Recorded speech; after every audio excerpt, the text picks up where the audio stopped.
Sveiki visiem! Mēs šodien jums parādīsim, kā mēs izveidojam cepuri, izmantojot galvas apkārtmēra izmērus. Pirmais, ko mums vajag izteikt, ir radius. Priekš tā mēs zinām galvas apkārtmērs 28 cm. Un tad mēs pārveidojam šo formulu, kas ir riņķa apkārtmērs, uz formulu, kas izstāsta šādi.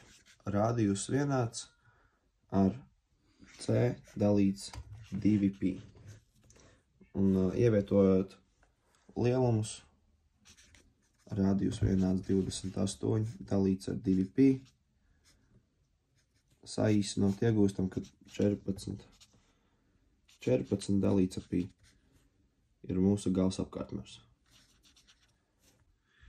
Priekš galvas izmēra radiusa, priekš puslodes uzīmēšanas un izveidošanas mums ir vajadzīgs ne tikai zināt šo skaitli, bet mums vajag arī iegūt precīzo vērtību, kad, ja pieņem, ka pi ir 3,14, tad arī radius 14 dalīts ar 3,14 ir vienāds aptuveni 4,5 cm.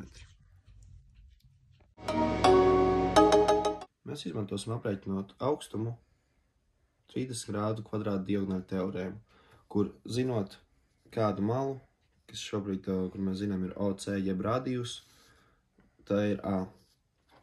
Bet hipotenūze ir 2A, bet kāds garākā mala, ja mums gadījumā augstuma, kas vajadzīgs, tas ir A kvadrāts sakt no 3. Zinot augstuma proporcijas pret radius proporcijām, mēs iegūstam, ka augstums ir 4,5 kvadrāts sakts no 3 cm. Bet nevaram atstāt kvadrāts sakt no 3, tāpēc, ka mums vajag iegūt precīzo vērtību, un aptuveni kvadrāts sakt no 3 ir 1,7, tāpēc 4,5 reiz 1,7 vienāds 7,7 cm. Lai aprēķinātu laukumu konus sānu virsmai, jāiegūst sākumā veidulu. Veidulu var aprēķināt arī izteicot no 30 grādu diagonāļu teorēmas, kas ir 2A, jeb 4,5 reiz 2, kas ir vienāds ar 9 cm.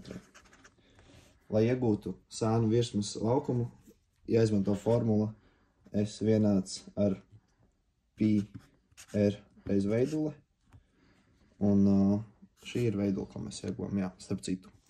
Bet, ieliekot iekšā visus izmērus, pi reiz 4,5 reiz 9, mēs iegūstam rezultātu 40,5 cm.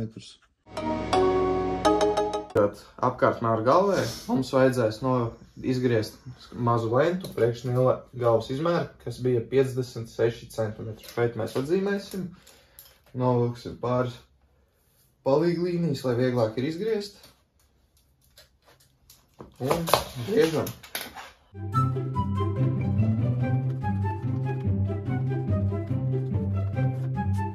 Tātad, lai mēs izveidotu puslodes formu, mums vajadzēs izmantot divas strēmeles, kas ir puse no galvas apkārtmēra izmēra, kas ir 28 cm.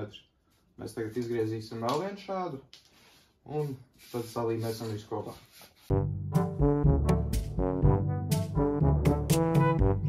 Lai izveidotu cepures sānu virsmu, mums vajadzīgi ir uzzīmēt sākumā veiduli,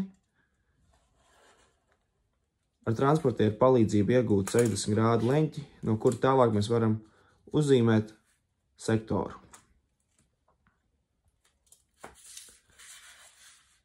Atvelkot 60 grādu leņķi, novelk otru veidules malu, kur arī 18 cm gara, un veido sektoru.